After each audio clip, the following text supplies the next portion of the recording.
this foul tale, I must remind you that this is a goodly house, a Protestant house. You must know that in these times it is illegal to be a Catholic and to worship in Catholic forms of worship. And Master Turton, he is a goodly Puritan and a godly man. This happened one night. The rain lashed down. It was the middle of winter. It was cold. There was frost outside. The wind blew, as it does here on Bromwich Heath. We are high up and there are few trees, so the wind whistles around the house like some fearful ghostly noise. The servants who were still in the house, as Master Turton was abroad on business, he had gone to Coventry. We sat by the fire in the evening. We were about to retire to our beds. It was cold and it was almost dark,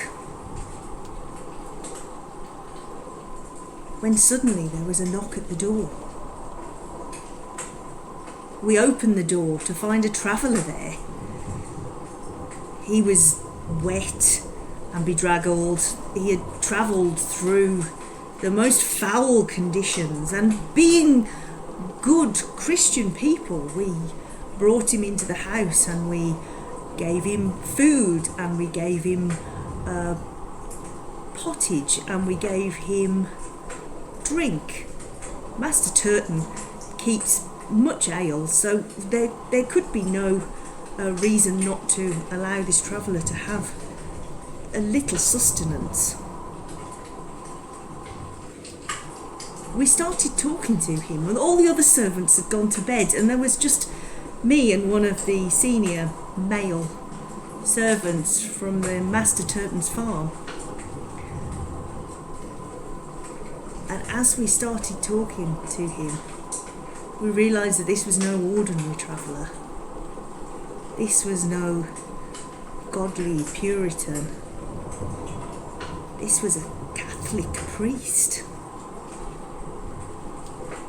There are many of the old gentry in the Midlands that still form an attachment to the old religions and Catholic superstition.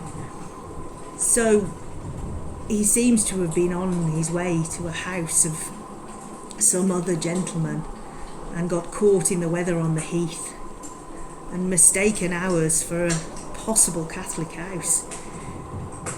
The more he talked, the more we looked at each other. If we were found to be harbouring a Catholic priest, we would certainly suffer a horrible death at the hands of the law, and Master Turton too, and certainly all his property would be removed from him. We did not know what to do. We tried to urge him to go out into the night, but he would not. So we said he could stay as long as we hid him in case anybody came, for we were a goodly Protestant household.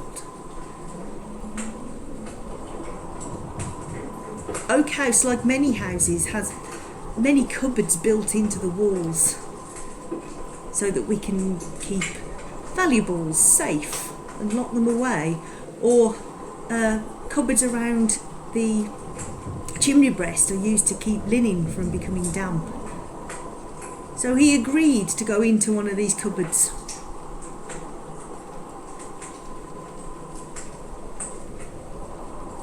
And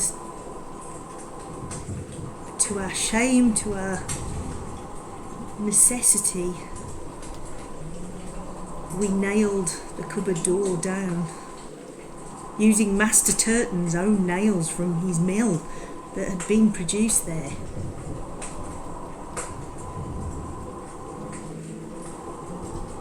We kept the servants away for several days till the banging and the yelps had died down. we never spoke of it again. And our excuses to Mistress Turton as to why we had had to nail up the cupboard, she believed us. I cannot show you the cupboard now. I think I've forgotten where it is. But somewhere in this house, on the walls, are the bones of a priest.